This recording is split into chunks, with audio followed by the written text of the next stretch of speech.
Hello, Happy New Year. We're back at school after the Christmas vacation, and we're in the middle of course registration and programming right now. So I wanted the opportunity to bring to you some people who are the experts in the area. We have Mr. Castellano here, who's the assistant principal for curriculum, staff, and student development, and Mrs. Armon, who's the director of guidance and the college counselor. And they both are experts in the area. So I know that you've seen, or had the opportunity to see, the course selection video that Mr. Castellano did for the students, and they saw it in class. And I know you have a familiarity with the courses that are being offered, but I think this conversation will clarify a lot of the nuts and bolts of what we want to do with this as well. So, Ms. Castellano, let's start with you. Give us an intro to what this process is all about with us students. So as Ms. McLaughlin said, you know a lot about all of the procedural parts of that. And so we're not going to really focus on that. We want to focus on sort of the philosophical side. And so the most important thing I think I can say is to give time to this. We give you a lot of time. We give you about 5.5 weeks to make decisions. And so we really want you to do that. What does that mean? Talk to parents and guardians, talk to teachers, make an appointment with your guidance counselor. Ms. Armon's going to talk a little bit more about that. But so really to give time to the process, different departments have different deadlines, so you really want to look at those, make sure you're on top of that. All those things are in the course book that's on the website, that was in the email that we sent home. So that's probably the most important thing that I want to say. The other thing I want to say is everybody's different. And so you want to pick the class that's best for the series of classes that's best for you. And we want to encourage you to take on a challenging class. I'm really doing well in math. Talk to your teacher about that. Think about taking an honors class, stepping up to that, because that's going to make your work more interesting, and it's going to certainly be a greater preparation for the work you're going to do in college. But maybe Ms. Armon could talk a little about why it's important to see a guidance counselor. So we're in the process right now of class visits. So all the counselors are going into all the English classes for juniors, the sophomores we're going into the social studies classes, and we're going into the freshman religion classes. So we're giving you a broad idea of what you need to do. We talk about deadlines in those class visits, and we talk about requirements. But then it's on, and we do a worksheet, and on the worksheet is the name of your counselor. They're all distributed to each counselor. The students know, and they have been really wonderful about making appointments to come see us individually. It's really important that we look at everything on that worksheet, all the classes that you're enrolled in now, look at your strengths, and sometimes look at the weaknesses, and we look at where you want to go. We fast forward every conversation to the future. We are a college preparatory school, and we do want to see that you are set, ready. Your transcript looks great when you apply in 12th grade to college. So picking the right courses is very important, and it's very important to pick them just individually. We don't meet in groups, we meet one-on-one. So that visit in the class is not a substitute for the individual visit. So important what you said when you talk about the individual, because my belief is that when the student meets with the counselor, they're planning courses for next year, but they're also planning courses for the student for the long term too. Yes. And that's why we have an extensive program of courses for them on the junior and senior level. So they're planning for college at the same time they're maybe a freshman in high school or a sophomore in high school as well. And we want them to be well-rounded. If any of you parents have looked at the worksheet has 9th grade classes and it goes all the way up to seniors. I have my worksheets from 3 years ago from my seniors, and we've already tracked where we were going. And it pretty much stays, it really is, it's so wonderful to watch it evolve. Sometimes, the student when they were freshmen, they have no idea what they want to study. But some of them do, and some of them we say, well, you're going to have a free, so let's look at all the amazing opportunities that prep has. We have so many art classes, music classes, business classes, career-oriented classes, so it kind of whets the student's appetite. I took accounting, I never thought in a million years, but I really loved it. Or maybe I didn't love it so much. So maybe that field won't be for you, but maybe the music technology class was great that you took. And because we have so many courses that that meet the requirement for computer, it gives a student an opportunity to look at a class that they've never thought of before. AI, if anybody would have told me a few years ago that AI was even a thing, I would never have believed it. And now we have a course just in that. Mm-hmm. And so the student can take classes and then build on that, so they have a well-rounded transcript. And that's what a school, I want them to have that for life, but I also want them to have that for a college application.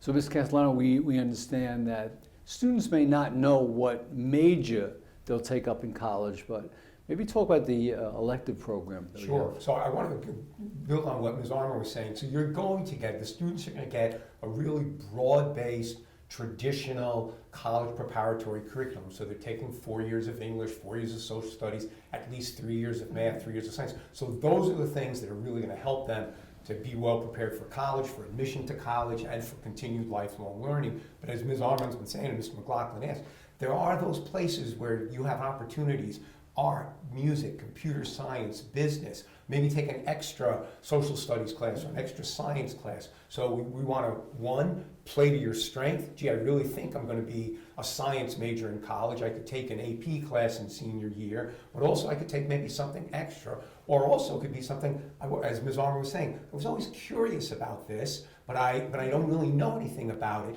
And here's a place where you can kind of experiment and maybe build a new interest, or as Ms. Armon said, maybe say, no, that's not for me, I'm going to look at something else. So I think one of the strengths we have at St. Francis Prep is we do have an incredibly wide array of classes that students can select from, and we want them to take that opportunity. And I'll go back to, that's why it's so important to meet with the guidance counselor, because students may not even be aware of what possibilities are out there. Can you talk about that individual meeting that the counselor has with each student and what it entails? Well, one of the first questions I know I ask and everybody asks is, are you thinking about the future?